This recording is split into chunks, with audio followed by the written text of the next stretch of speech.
So you decided to set up a kill team game this afternoon. Lo and behold, you hop in Discord and you find out that you're paired off against the Nemesis Claw. But you've never played them before. You know that they're an elite team, you know that they've got some tricks up their sleeves, but you don't really know what you need to know in order to beat them.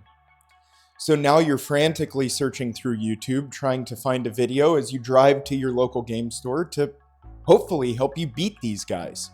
Or, at the very least, not end up with all of your skins hanging up in their trophy room. This is that video.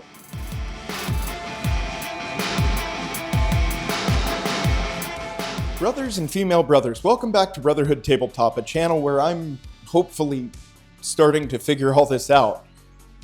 Today we're going to go over 5 things that you need to know in order to beat the Nemesis Claw Kill Team. Doesn't guarantee a win, but hopefully it'll help you get through the game in one piece.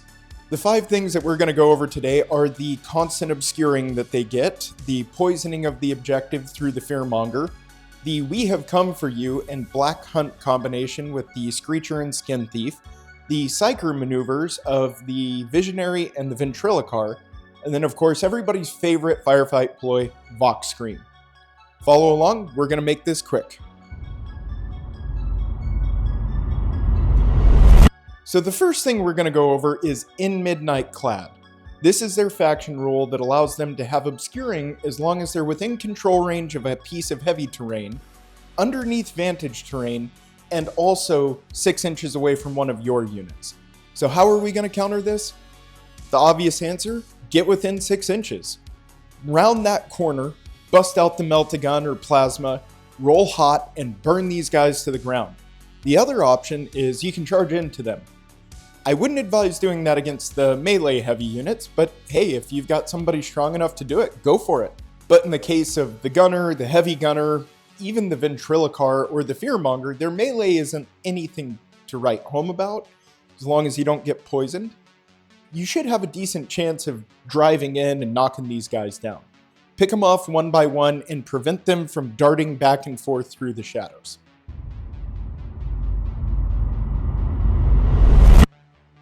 The next tip I'm going to tell you to watch out for is a maneuver where the Fearmonger darts in turn 1,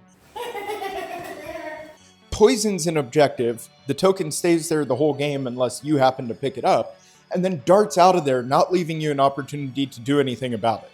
So the way that this is accomplished is by using a strategy ploy called Return to Darkness. Now this can either be used through CP or as part of the scouting step as the free ploy option. Basically what this allows them to do is take the Fearmonger, the poison guy, get a free reposition, he does have to end within control range of heavy or underneath vantage, but get a free reposition before anybody even has a chance to activate. Then you activate him turn 1, dash out to the closest objective, drop your poison marker, and then reposition out of danger. So very first activation, he's now poisoned an objective, and if you pick up this poison marker, that unit is going to suffer 2d3 wounds every ready operative step. So how are we going to counter this maneuver? Well, that's pretty easy. Ignore it. Just, if they happen to pull this off and drop the poison token, unless it is one that is crucial to your TAC op, ignore that objective. Go focus on the other 2 or 1, however many there are on the board. That's theirs. It's not worth the 2d3 wounds every ready operative step. Let them have it, they can score off of it, or if you want to shoot at them from long range, be my guest. But to me, that objective is no longer one that I even want to go near.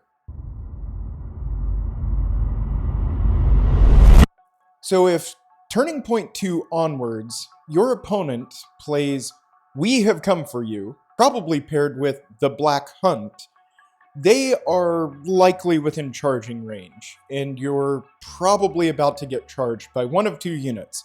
So the Screecher, who is the love child of Leatherface and the Wolverine, is likely about to run in with his lightning claws. So the way that this works is We Have Come For You is a ploy that allows them that if their first action during an activation is a charge, and they end that charge within control range, they now get to roll d3 wounds into your unit, meaning that you are now injured before even entering the fight phase. So when you pair this with the Screecher, whose standard has ceaseless and lethal 5s on his lightning claws, because you're now injured, he now has lethal 4s. Now bear in mind with the Screecher, you cannot re-roll your attack dice against this guy. You're terrified into submission. So with the lethal 4s, and ceaseless, and the Black Hunt, hitting on 3s, you're about to have a bad time. Now this maneuver can also be pulled off with the Skin Thief. Now the Skin Thief is pretty key for holding objectives, so you want to watch out and keep him away from you if they play these strategy ploys. Make sure that that Skin Thief isn't about to charge into an objective that you control, because he's really good at holding it.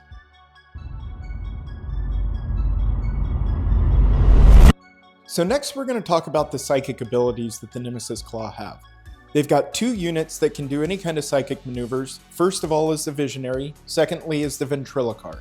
So the Visionary has D3 prescience points that he gets to roll for in between turns. He can spend those prescience points in a couple of different ways, but he can only do each of them once per turn.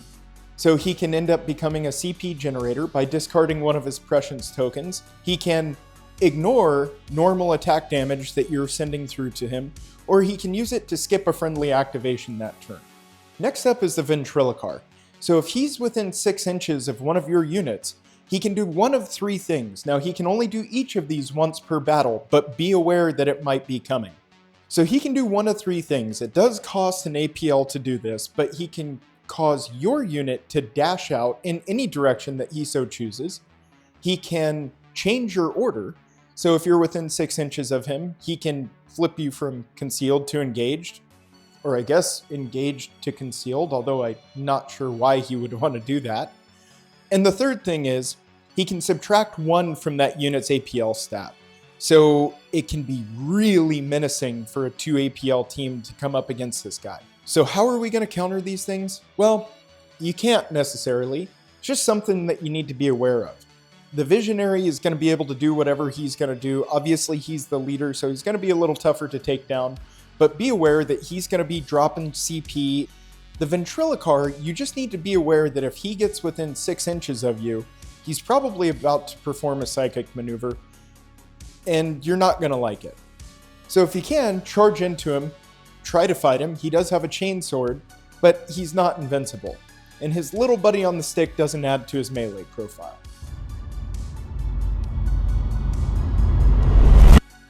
So finally, we've reached it, everybody's favorite firefight ploy, Vox Scream.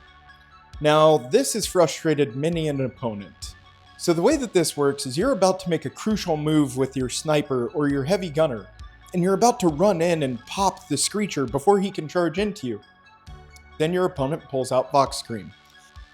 And they skip that activation, so you have to choose somebody else to activate with, and then do an action with them before you can then go back and do what you were about to do with your other unit.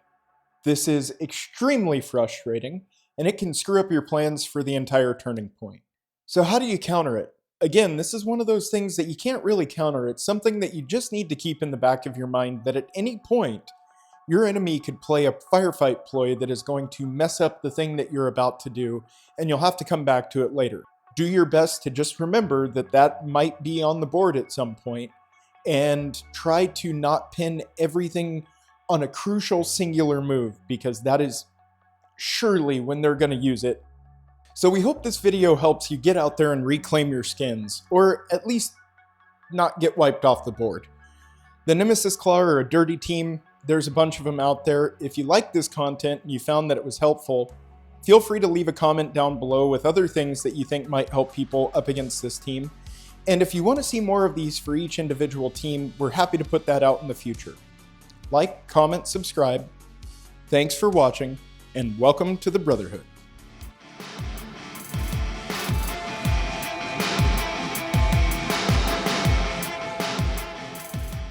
Brothers and female brothers, welcome back to Brotherhood Tabletop, where because of Las Vegas Open, I am now a ranked tournament player who did slightly better than average, and I'm going to hang my hat on that for as long as I live.